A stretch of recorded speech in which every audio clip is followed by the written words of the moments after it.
चलिए बच्चों, आप सभी का स्वागत है गुरु कृपा क्लासेस में। तो आज हम करने वाले हैं एक्सरसाइज 2.2 का क्वेश्चन नंबर 2, जो मोस्ट इंपॉर्टेंट है। ठीक है, एक्सरसाइज 2.2 क्वेश्चन नंबर 2। ठीक है, ध्यान से सुनिएगा। क्वेश्चन ये सबसे इंपॉर्टेंट क्वेश्चन है हमारे पास। ठीक है, तो क्वेश्चन बोलता है आप लोगों को 4s square minus 4x plus 1। ठीक है, चलो जी।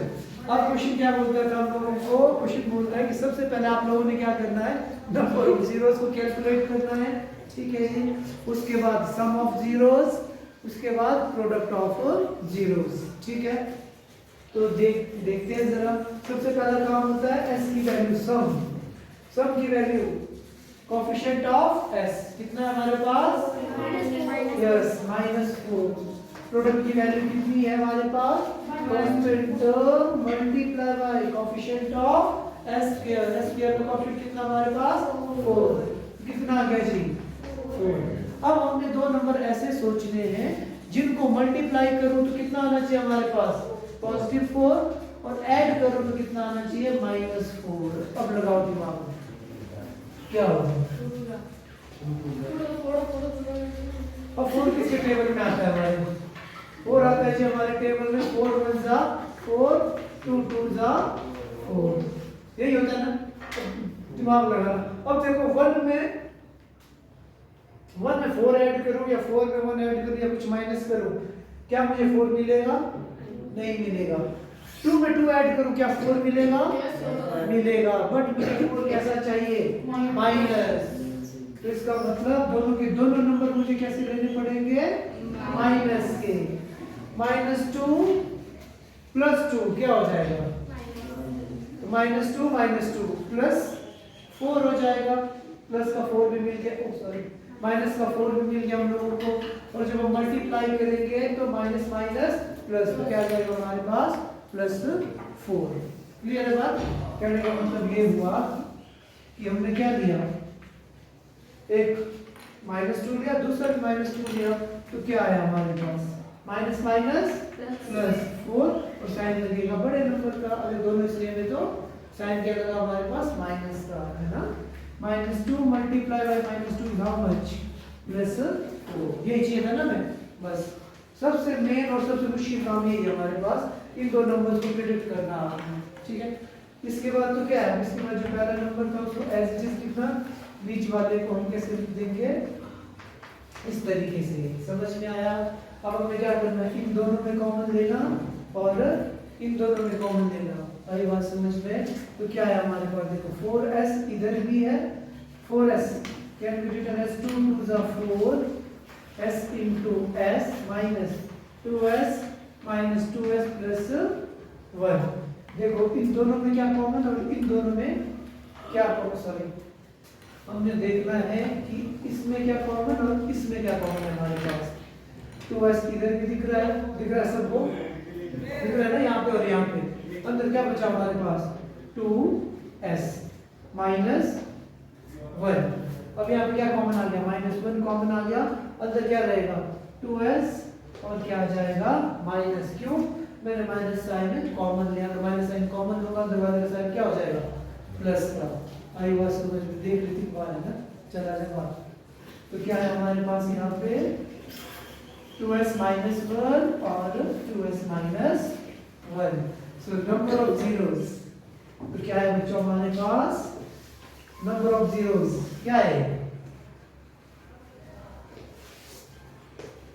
तो हमने लिखा नंबर ऑफ जीरोस, वो आ गया जी हमारे पास 2s -1 इक्वल्स टू 0। अगेन दूसरी वाली में क्या हमारे पास? 2s -1 equals to 0। तो हमारे पास s की वैल्यू कितनी आ गई बच्चों? -1 इधर जाके पॉजिटिव हो गया। 2 मल्टीप्लाई कर रहा था इसको, तो वो कहाँ पे आ गया? आपके अपॉन में।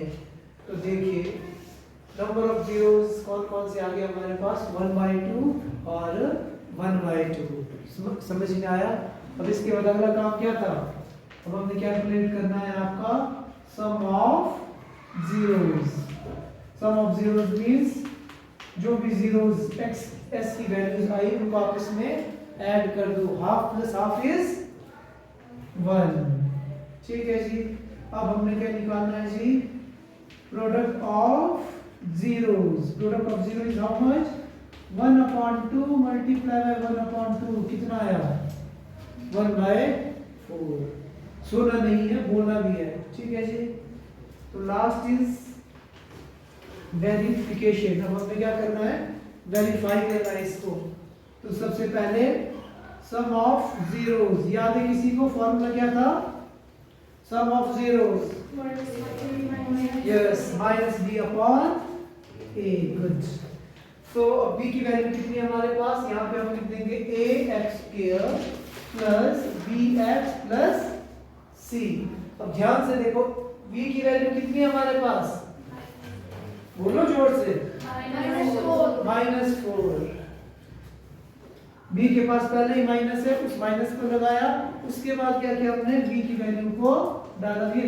याद रखना मैक्सिमम बच्चे यहाँ पे गलती करते हैं, ठीक है ना, क्योंकि v की वैल्यू अगर नेगेटिव है तो हम इस साइन को भूल जाते हैं, उसी साइन को कंसीडर कर लेते हैं। ठीक है। a की वैल्यू कितनी है, कितनी है 4, तो 4/4 इज 1। ऊपर देखो क्या 1 आया था, sum of zero yes verified. Then after product of zeros, product of zeros क्या था जी फॉर्मूला हमारे पास, product of zero c upon a। c की वैल्यू कितनी है हमारे पास 1, a की वैल्यू 4। तो ध्यान से देखो क्या सेम आया कि नहीं आया, दैट्स इट। इतना सा क्वेश्चन था हमारे पास। ठीक है। और मैक्सिमम टाइम ये क्वेश्चन रिपीट होता है आपका, ये सबसे इंपॉर्टेंट क्वेश्चन है आपका। चलिए अगला क्वेश्चन, क्वेश्चन नंबर 3।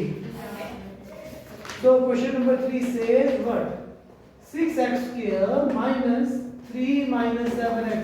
इस क्वेश्चन को भी इंपॉर्टेंट मार्क करो, ये भी कई बार आ जाता है आपके पेपर में। ठीक है। अब इस क्वेश्चन में कुछ फर्क लग रहा है किसी को कि सेम है, थोड़ा सा फर्क है। क्या शिवांश, क्या फर्क है थोड़ा सा, x का फर्क है। प्रथम क्या फर्क है x का,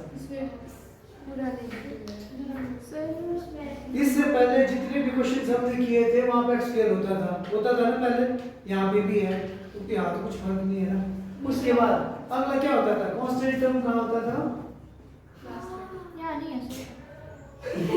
होता था जब आपका कांस्टेंट टर्म कहाँ होती थी लास्ट में, और x वाली टर्म कहाँ होती थी आपके इधर। ठीक है। तो इसको आपने सबसे पहले क्या करना है, इसको रीअरेंज करना है।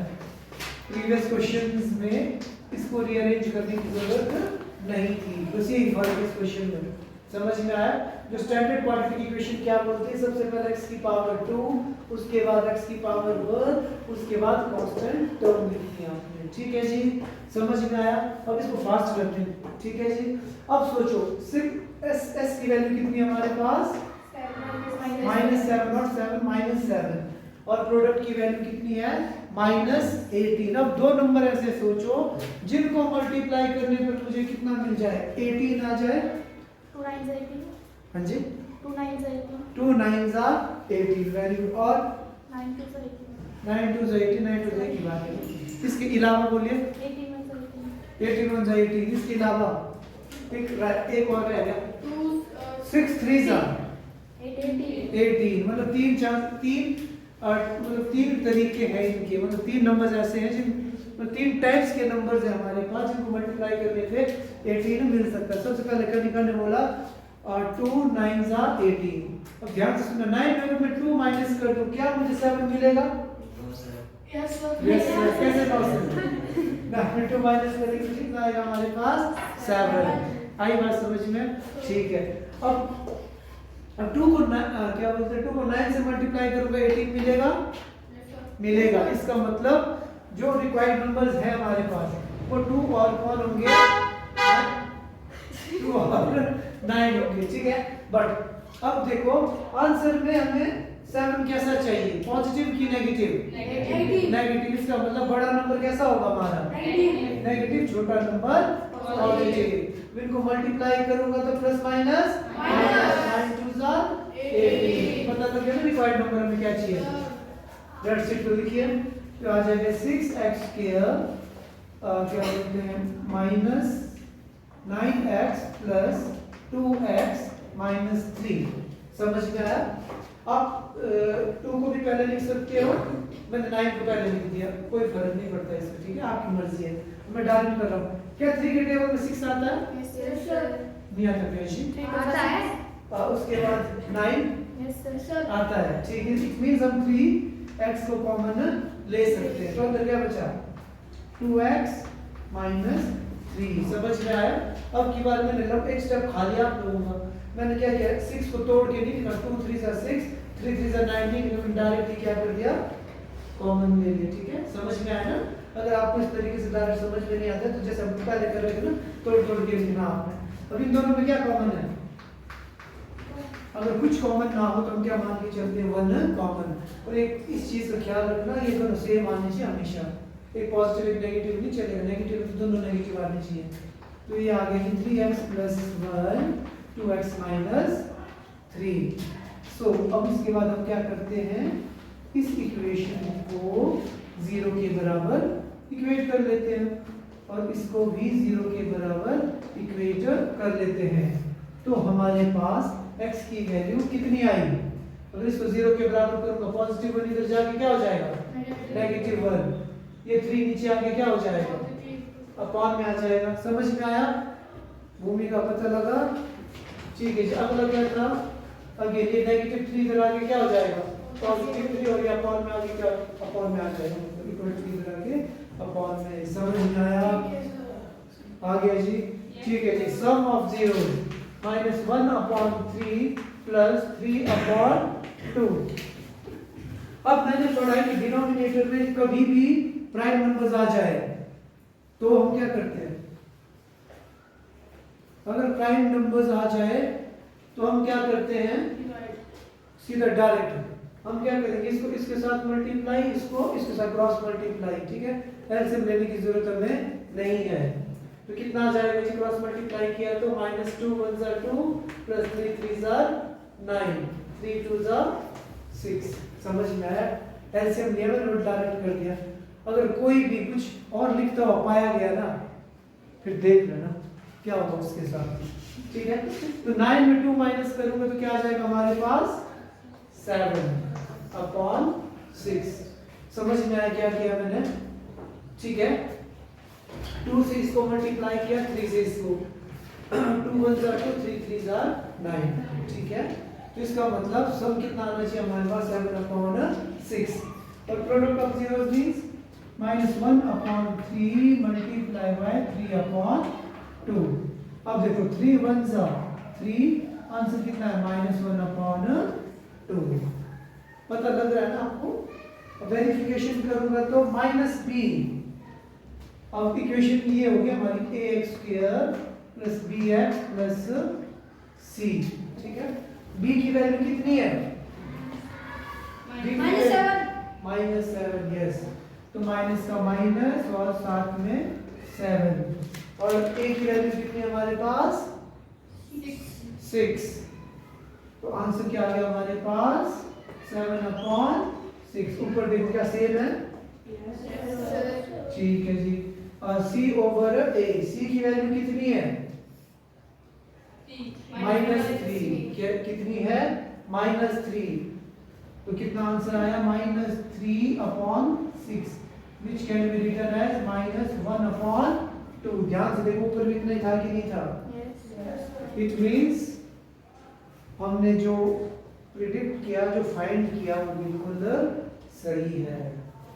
आई बात समझ में कि नहीं आई?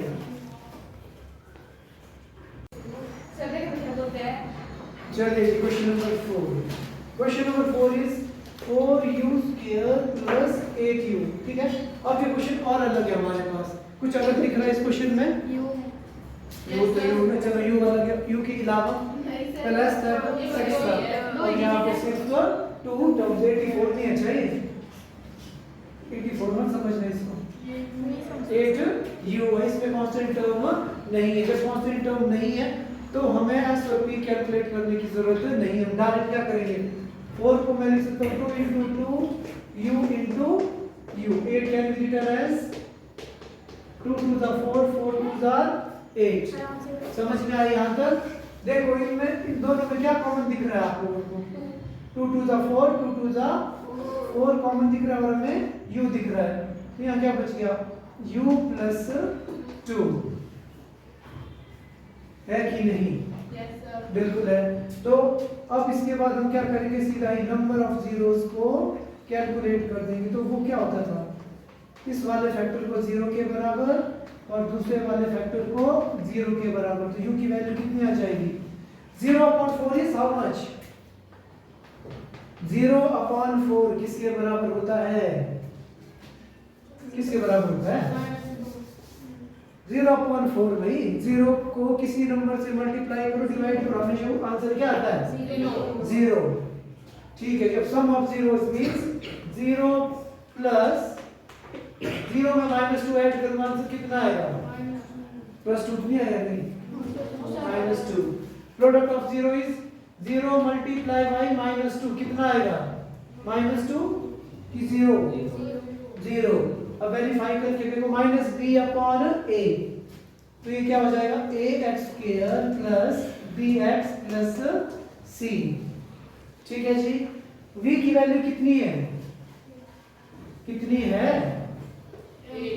बोला करो, कितनी है v की वैल्यू? -8 कहाँ से आ गया? नहीं, v की वैल्यू पूछी ना, v की माइनस तो है वो वाला की चीज। v की वैल्यू क्या है? 8। ठीक है।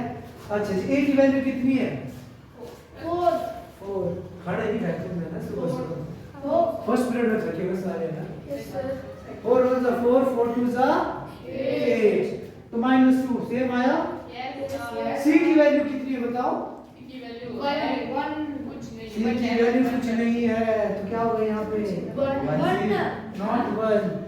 1 कब होता है? जब आपके वेरिएबल टर्म का कोएफिशिएंट कुछ नहीं होगा तब 1 होता है। ये कांस्टेंट टर्म है। कांस्टेंट टर्म क्या होगी? 0। so 0/4 is how much?